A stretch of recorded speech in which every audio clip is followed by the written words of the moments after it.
everyone. My name is Nidhi Chauhan. I'm assistant professor in Suresh Gyan Vihar School of Pharmacy, which is in Suresh Gyan Vihar University, Jaipur. So today we will discuss about the topic alkyl halide, which is in your pharmaceutical organic chemistry first, comes in your second semester. So today's learning objective is, here we are going to study about the alkyl halides. So what are the alkyl halides? And also we will learn about the SN1 and SN2 reactions. What are the SN1 and SN2 reactions? What are its properties?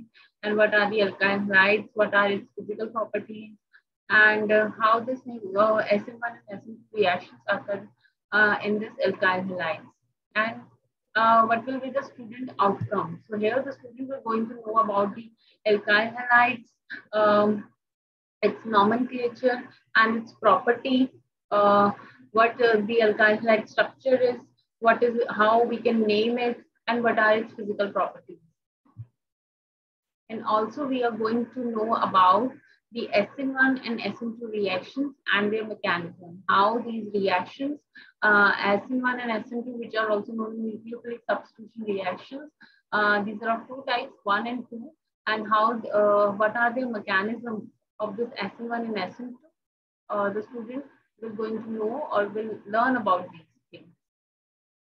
Next is your introduction to alkyl halides. Now, what are the alkyl halides? So the alkyl halides are organic molecules that contain a halogen atoms bonded to an sp3 hybridized carbon atom.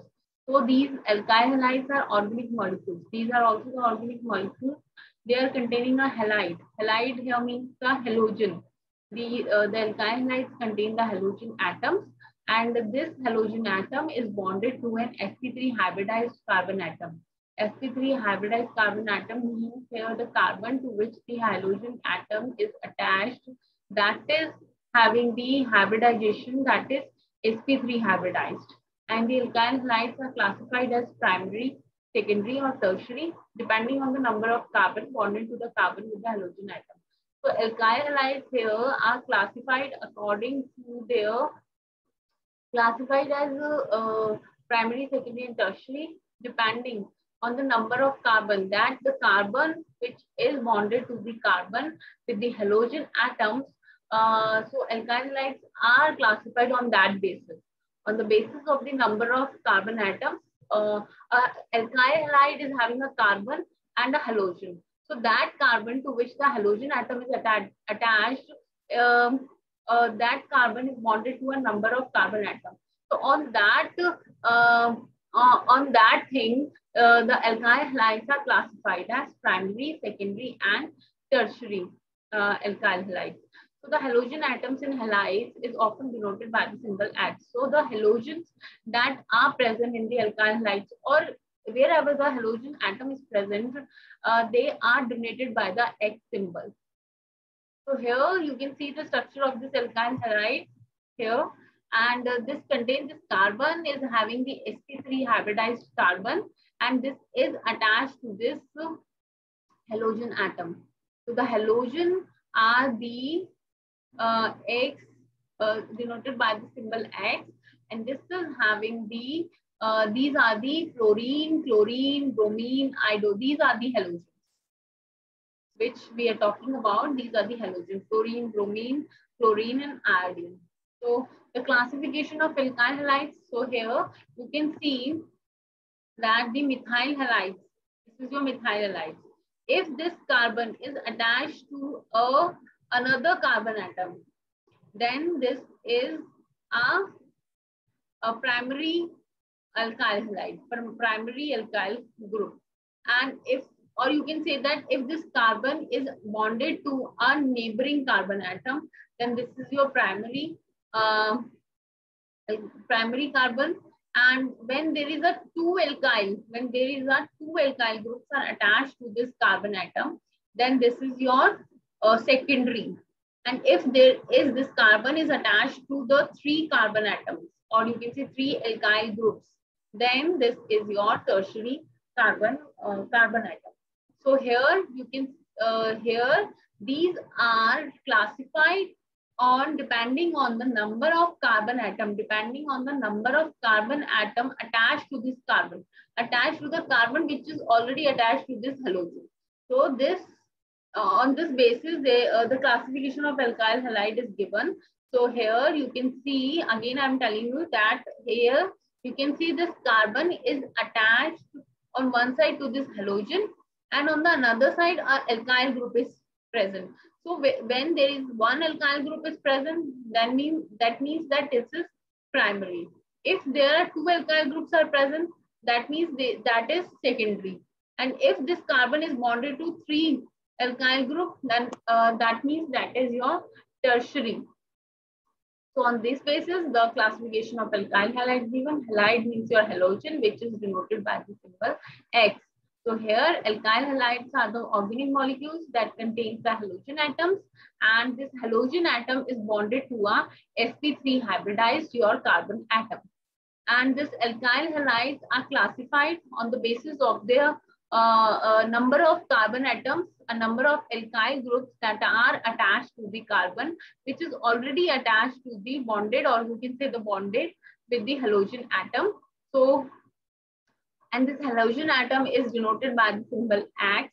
X means the halogen, and the C, see here in the picture that the C, this is your sp3 hybridized, because this is bonded to the four atoms. Three hydrogen and one is your halogen. That is why this carbon is your sp3 hybridized, and the X is denoted here halogen, and X means here fluorine, chlorine, bromine, iodine. And if this carbon is attached to one halogen at one alkyl group, then this is primary. If two, then this is secondary, and if three, then this is tertiary alkyl halide. Next is your, there are other type of organic halides. There are other type of organic halides. These include vinyl halides, aryl halides, allylic halides, benzylic halides. So what are the vinyl halides? So the vinyl halides have a halogen atom bonded to a C double bond C bond. So this vinyl means C double bond C bond, C carbon, and that is bonded to a halogen atom. So that is your vinyl halide. Secondly, aryl halide. So this aryl halides have a halogen atom that is bonded to a benzene ring. So this aryl halide is your halogen atom that is bonded to a benzene ring. That is why it is known as aryl halide, because benzene case, benzene ring is also denoted as your aryl. Next is your allylic halide. Allylic halide means if the X bonded to the carbon atom adjacent to a carbon-carbon double bond. If this halogen atom is attached to a carbon atom that are adjacent to the carbon-carbon double bond, then it is known as your allylic halides. And next is your benzylic halide. So the benzylic halides are the have X bonded, means halogen bonded to the carbon atom adjacent to a benzene ring. It means the benzene ring is present, then CH2 given, then this hex is attached. That is why it is known as benzylic halide. So here I have told you that there are other type of organic halides also. These includes your vinyl halides, aryl halides, arylic halides, or your benzylic halides. So vinyl halides is your halides which are attached to carbon double bond carbon, and the aryl halides are when this halogen is attached to your benzene ring. And this is your arylic when the this carbon atom adjacent to a carbon-carbon double bond, then X bond is bonded to that carbon, that is known as your allylic halide. And the benzylic halide, if the carbon atom is adjacent to the benzene ring and that carbon is attached to the halogen atom, then that is known as your benzylic halide. Next, this is the example of your primary, secondary, tertiary alkyl halide. So in the first case, you can see this iodine is attached to this CH2. So this CH2 is your primary alkyl halide because the CH2, which is attached to one carbon. Next, we will not take it. That the carbon that are attached to the second carbon atom, we will not count that. We will only count the carbon that is attached to the CH2, because in CH2, the two bonded are with the hydrogen atom and one with the carbon, and next with the halogen. So this is your primary. This is your primary. Now, secondly, in your this cyclic structure, you can see here that this secondary bromide, this carbon to which the bromide is attached, it is bonded to the two carbon atom. That is why it is your secondary bromide. That is That is why it is known as secondary alkyl halide.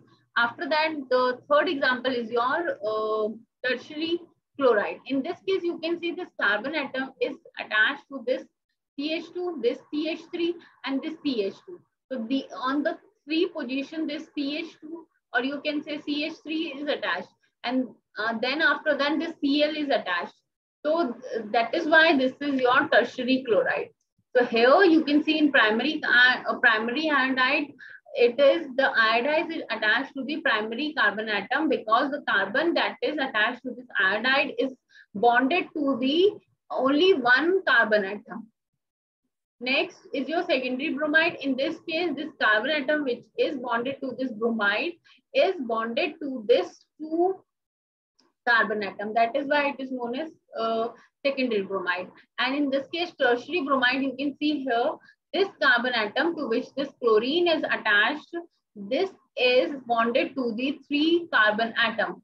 So here, this is known as your tertiary chloride. Next, 4 type of organic halides are having X near a pi bond.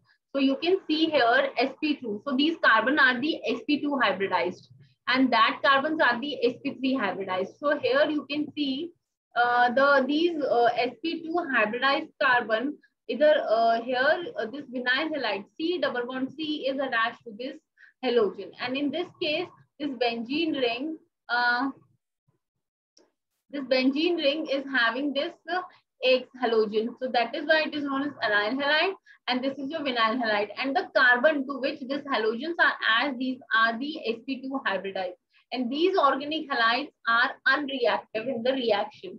Next is your allylic halide and the benzylic halide. In this case, the carbon that is adjacent to the carbon-carbon double bond are bonded to this halogen. Then this is your allylic halide, and in this case benzylic halide, you can see a benzene ring is given, and the benzene ring is having this CH2, and this CH2 is attached to this halogen. That is why it is known as benzylic, not aryl. Okay, then this carbon to which the halogens are attached, these are your sp3 hybridized carbon, and these involves these do participate in the reaction. Next is your nomenclature. Nomenclature means the naming to the alkyl halide according to the IUPAC system. So we are using here IUPAC system. So here one example is given. In the example, give the IUPAC name of the following aryl halide. So here one example is given.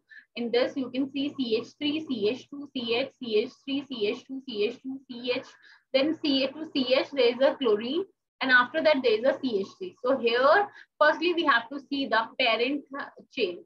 So find, in step first what we will do, find the parent carbon chain containing the halogen. So here the parent chain, you have to see the longest parent chain. So in this case, if you will count this 1, 2, 3, 4, 5, 6. So this is having the 6 carbon atom. And in the second case, if you will see, then 1, 2, 3, 4, 5, 6, 7. So these are the 7 carbon atoms. So this one is the longest chain. So here this 7 carbon in the longest chain, and 7 carbon means that is your heptane. So now you have to name the chain.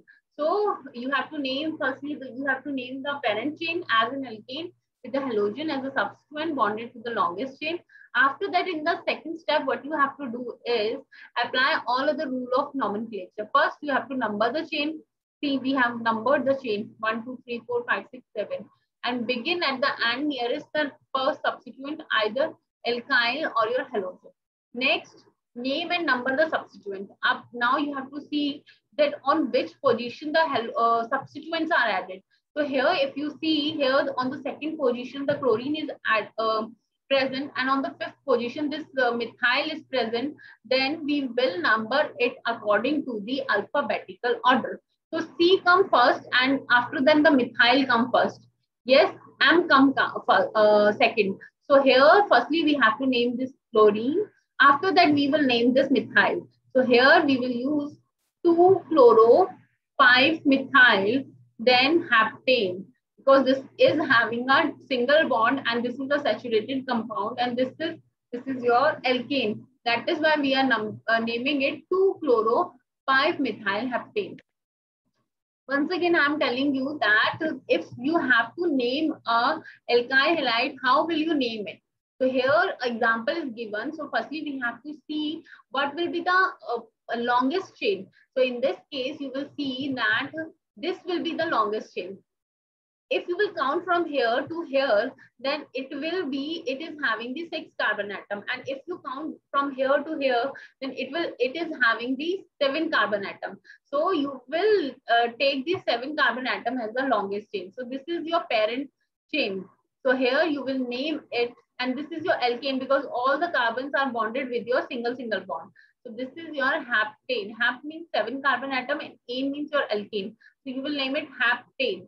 After that, you have to see that on which position the substituent is added. So you will number it 1, 2, 3, 4, 5, 6, 7, and you will see that on the second and on your fifth position this methyl group, and on the second position this chloro substituent is added. So according to the alphabetical order, C comes first, and after that the M comes after this C, then M comes. So firstly you will name 2-chloro, and then you will name 2-chloro 5-methyl heptane. So its name will be 2-chloro 5-methyl heptane. Next, common names. So now how will you give the common name? In the previous slide, you will see we have named it according to the IUPAC system. Now here we will name it according to the common name. So common names are often used for simple alkyl halides. To assign a common name, name all the carbon atom of the molecule as a single alkyl group. Name the halogen bonded to the alkyl group, and combine the name of the alkyl group and halide, separating the words with a space. So here you can see that in the common name, you can see here, this is your iodine, I for your iodine. Here you will use ide. Okay, not iodine. After that, this is your tertiary butyl group. Okay, so here this is your tertiary butyl group. So you will name it tertiary butyl because this carbon is having the 3 carbon atoms on it. That is why you are naming it tertiary butyl. Alkyl, so here you will name it butyl. Halide, alkyl halide. So here you will name it alkyl because it is your 4 carbon atom. So here but for your 4 carbon atom. So butyl, then halide, for your halide, it is named as iodide. Ine is changed into ide. So here it is named tertiary butyl ide. So according to the common name, this molecule name is your tertiary butyl iodide. So now in this case, this is the second example. In this case, this name is CH3CH2Cl. So here chlorine is added. So ine is changed into ide. So here its name will be, and this is your ethyl group, CH3CH2, because it is having the 2 carbon atom. So here its name will be ethyl chloride. So according to the common name, its name is given according to this as a name given alkyl halide. So here we are using "-ile" and removing the "ane" from it. Then using "-ile", alkyl, and after that the halogen is changed into "-ide". means iodine in iodine, in ion is changed into iodide. So here in case of bromine or in fluorine, in iodine or in chlorine, all of them are changed into the iodide. Iode means iodine is changed into iodide, chlorine is changed into chloride, fluorine will be changed into fluoride, bromine will be changed into bromide. The next, physical properties of alkyl halides. So alkyl halides are weak polar molecules. So it's full of, they are weak polar molecule and they exhibit dipole-dipole interaction because of their polar CH bond.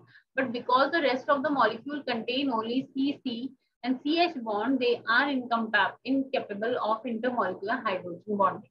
So here you can see this alkyl halides are weak polar molecules, and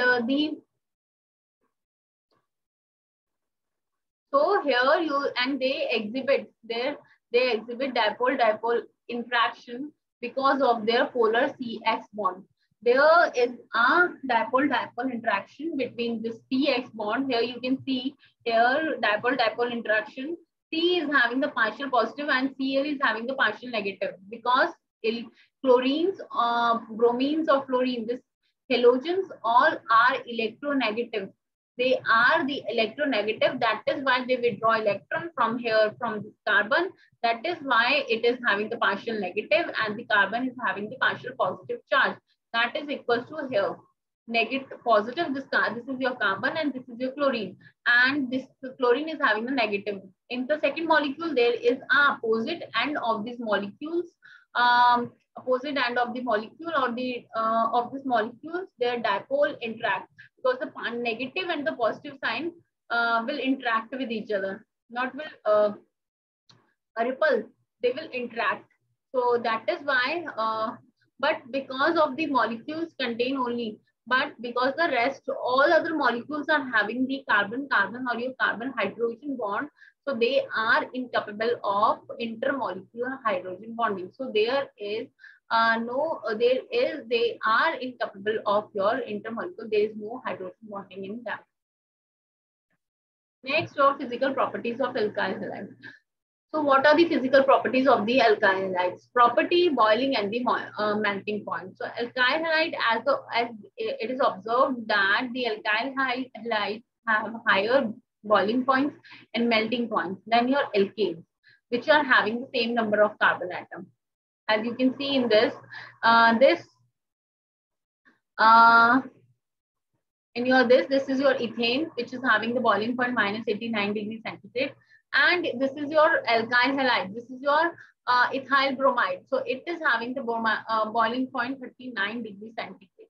So here you can see they are having the same number of carbon, but their melting and the boiling points are differ. And in case of alkyl halides, they are having the high boiling point.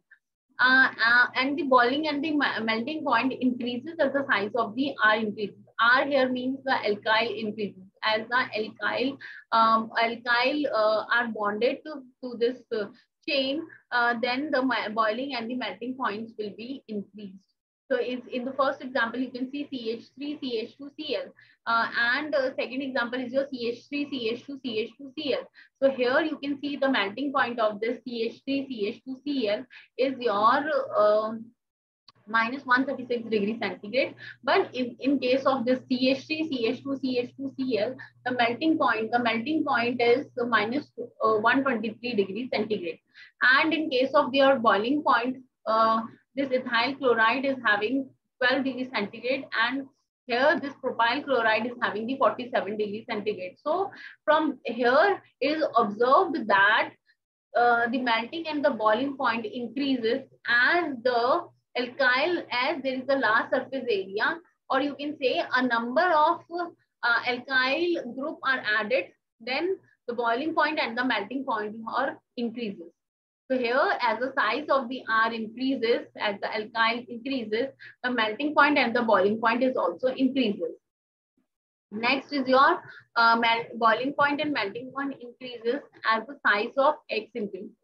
If the size of this X increases, then their melting and the boiling point also increases. So here in this case, chlorine, it is minus 136 degrees centigrade.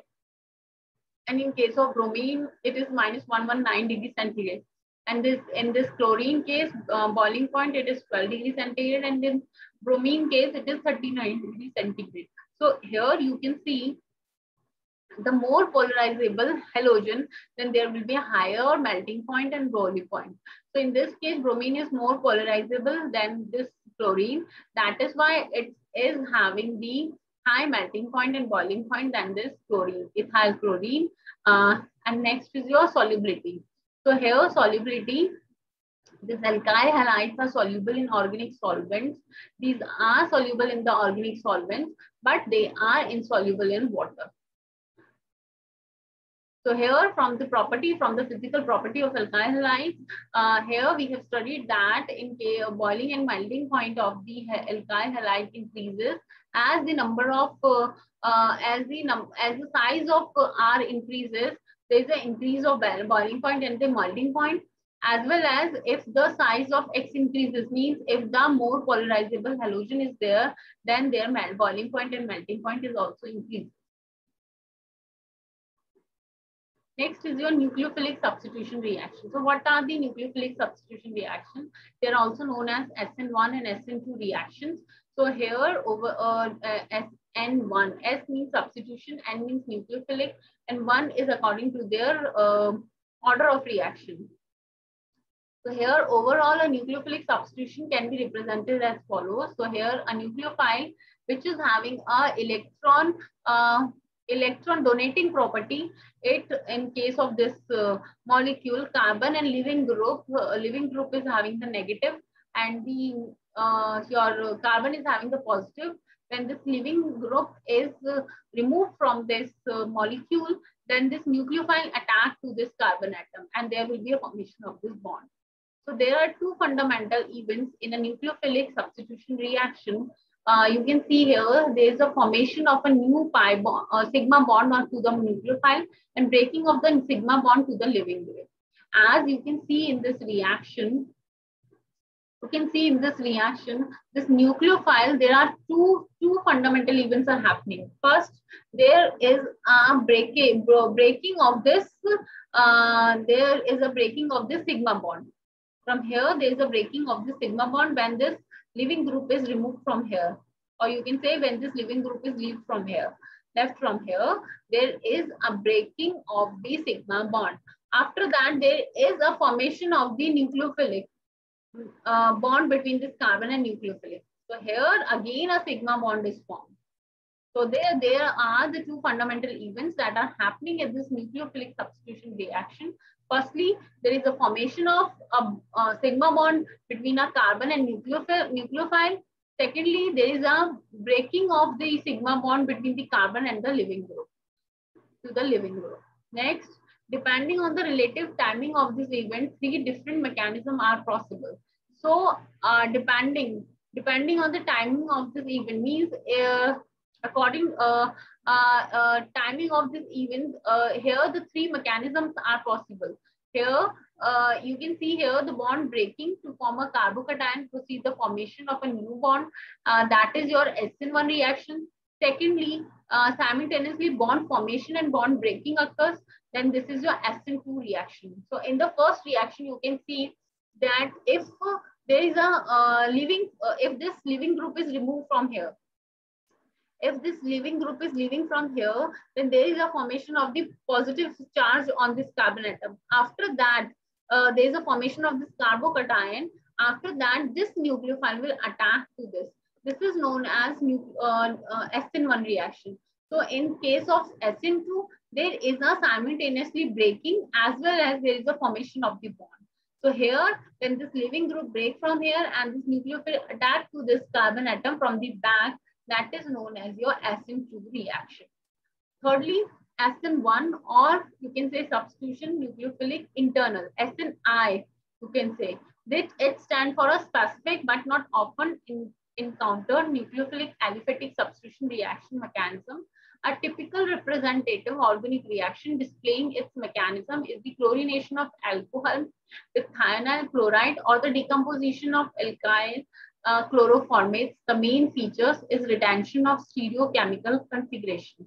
So in this case, you can see that this is very rare, or you can say it is very specific.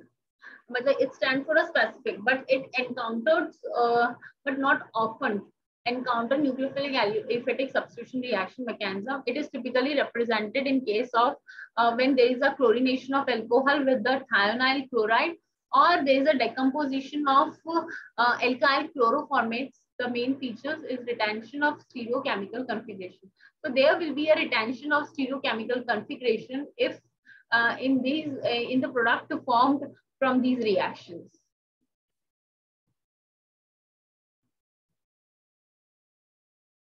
Next is the bonding in halogen alkane. So here, halogen alkanes, also known as haloalkanes or alkyl halides, are compounds containing a halogen to joined to one or more carbon atom in a chain. So here, these halogen atoms are also known as your haloalkanes. As we know that these are also known as alkyl halides, haloatoms, haloalkanes, halogen alkanes, and these compounds contain halogens that are bonded to your alkyl or your one or more carbon atom in a chain. The interesting thing about this compound is the carbon halogen bond.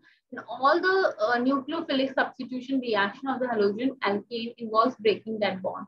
So here, the interesting things in these compounds are that they is the carbon halogen bond, and these involves this nucleophilic substitution reaction in which there is a breaking of the bond occurs. So the polarity of the carbon halogen bond, with the exception of iodine, all the halogens are more electronegative than carbon. So here only the exception is your iodine. Now any other all the halogens means the chlorine, chlorine, and chlorine, fluorine, bromine.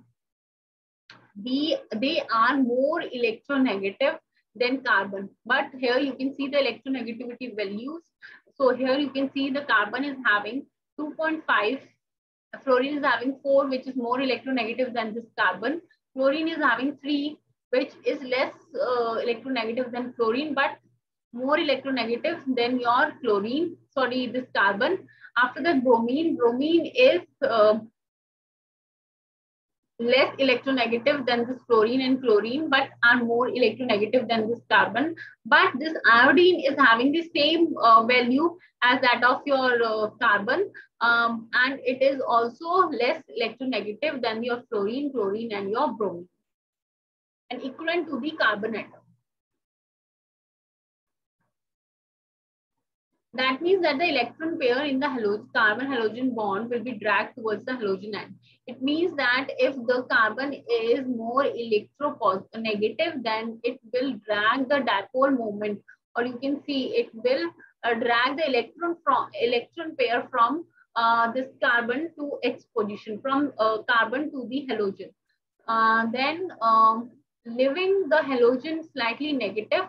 So here the halogen will be slightly negative, that is your delta negative, and the carbon slightly positive. So here this is your slightly positive, and that is your slightly negative. Except in the carbon iodine case, although the carbon iodine bond does not have a permanent dipole, the bond is very easily polarized by anything approaching it. But in case of if anything that is approaching this bond, then it will be polarized. It will form, and then it will be polarized. This bond will be polarized when any negative ion, or you can say a nucleophile, will approach to this bond. And imagine a negative ion approaching the bond from the far side of the carbon atom. So here, if a negative ion is approaching from the carbon atom, means here you can see this is your carbon atom, and this negative ion is approaching to this position. So if this negative ion is approaching to this, then there will be a polarity between this carbon and iodine. So it will show the slightly negative charge, and it will show the slightly positive charge. So you can see that there is the induced dipole setup. The electron repels towards the iodine end of the bond. So here the electron will repel towards this iodine, this halogen.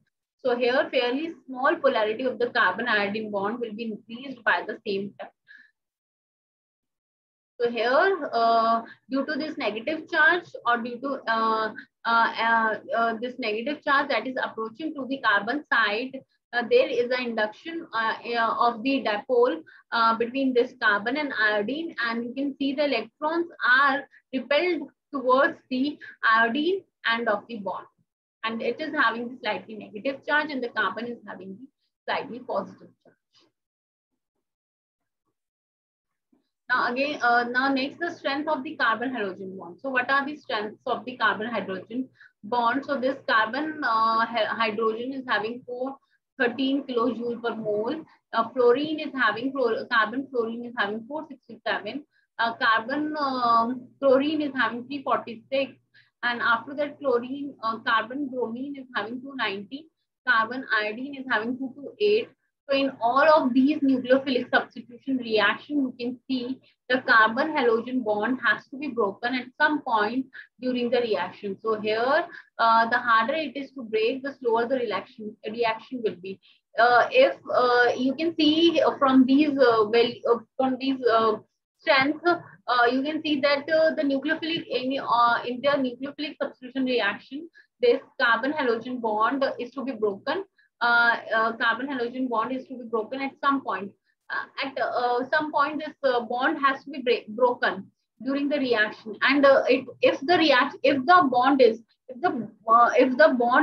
hard to break, then the reaction will be slow. And the carbon fluorine bond is very strong, and because it is having the value 467 kilojoule per mole, and it is stronger than the carbon hydrogen bond, and it's not easily to be broken. So it does not matter that the carbon fluorine bond has the greatest polarity. The strength of the bond is much more important in determining its reactivity. So it is the carbon fluorine bonds has the greatest polarity, the strength of the bond.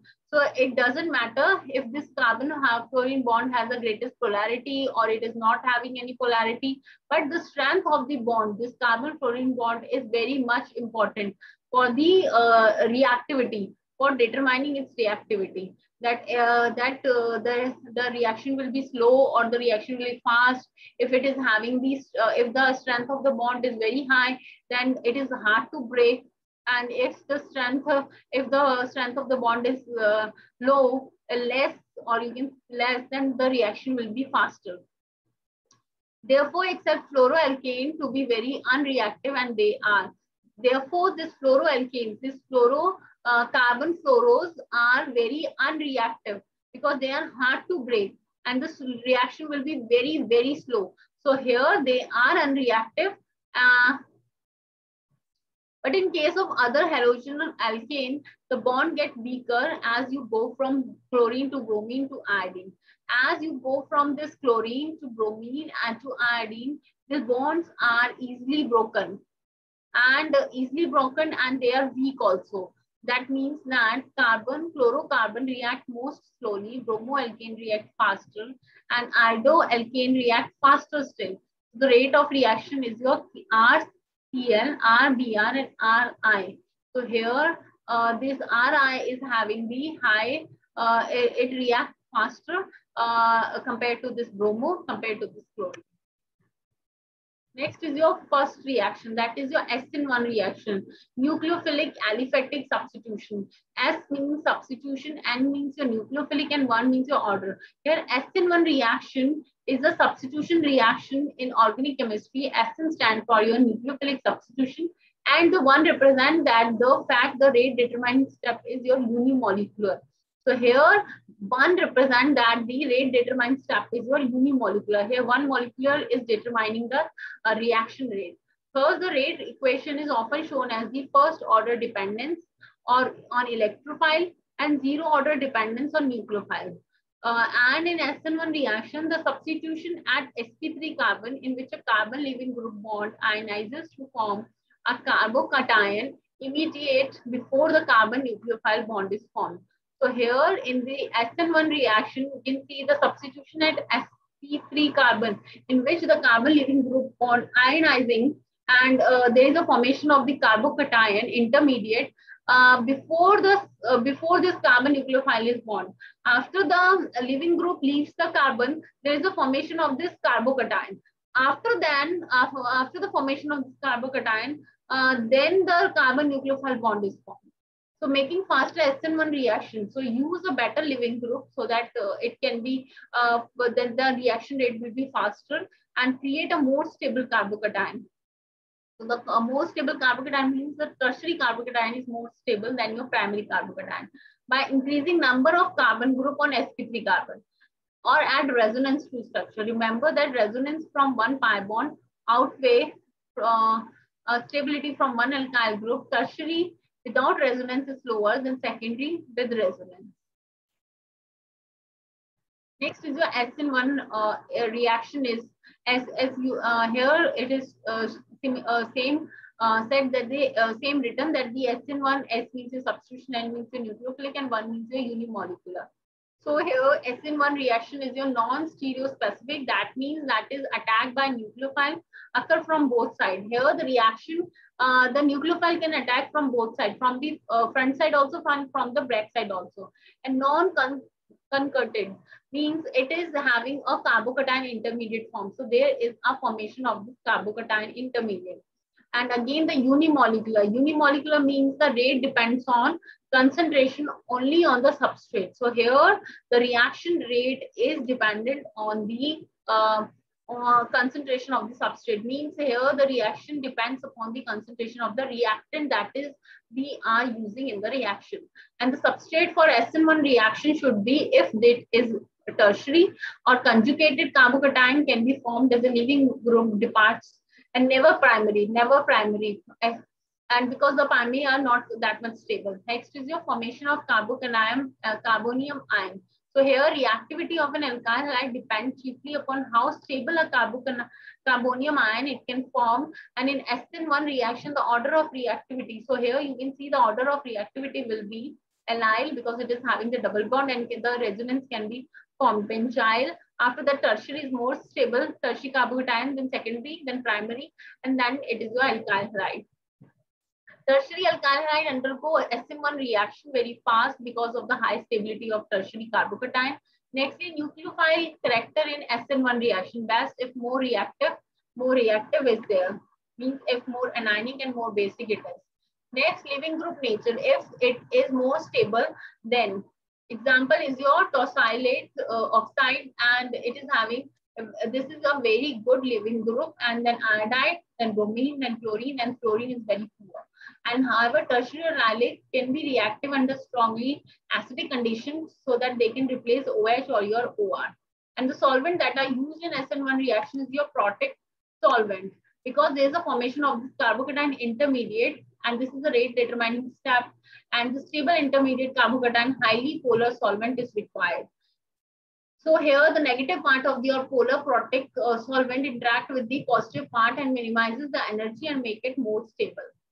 Next is this is your SN1 reaction. As you can see in the first step, there is that the living group is leaving from here, and the carbocation is formed. And after that, there is a rapid attack of the nucleophile either from the back or the front of the carbon atom. For example, the reaction between tertiary butyl bromide and aqueous sodium hydrogen ion. So here you will see the tertiary butyl ion. Here bromide is your living group, and this OH negative is your nucleophile. When this bromine is removed from here, this tertiary carbocation is formed. After that, this hydroxide ion will react to this carbon atom. Next, rate of SN1 reaction follows first order rate law, and according to the kinetics of reaction, there the rate depends upon only on the substrate concentration. So here the reaction rate depends upon this tertiary butyl bromide. So as for example, hydrolysis of tertiary butyl bromide, you can see here water molecule is added and tertiary butyl alcohol plus hydronium ion is formed and bromide ion is formed. Next, this is the overall reaction mechanism. In the first step, you can see this bromide is leaving from this tertiary butyl, and this is a very slow step because the bromide needs time to break.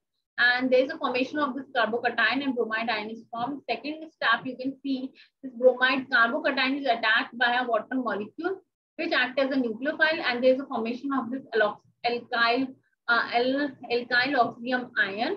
After that, in the third step here, you can see this H is removed, this proton. Again, this water molecules come, and the second molecule of water comes, and it will take this hydrogen from here, and there is a formation of this alcohol, and after that there is also a formation of this hydronium ion. Next is the SN1 mechanism for reaction of alcohol with Br. Same here is happening. This OH is then attacked by this proton. After that, the water molecule is removed from here, and this bromide, which is acting as a nucleophile, will attack to this carbocation, and there is a formation of this tertiary butyl bromide.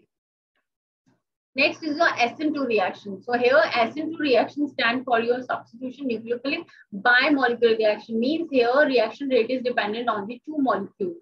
So in this step, one bond is broken and one bond is formed simultaneously. That is only in one step. So in the steps, in the SN2 mechanism begins when an electron pair of the electrophile attack the back lobe of the living group. Here, from the back position, the nucleophile will attack to the carbon atom, because in the front side there is a living group is attached to it, and the carbon in the resulting complex is your trigonal pi a pyramidal in shape. So here is the there the shape is your trigonal pi a pyramidal, and with the loss of the living group, and this living group is removed from here, then there is a pyramidal shape, and this configuration is inverted. And in the SN2 reaction, the nucleophile attacks from the opposite side from of the living group. If the living group is attached on the front side, then the nucleophile will attack from the opposite side, means on the back side of the carbon atom.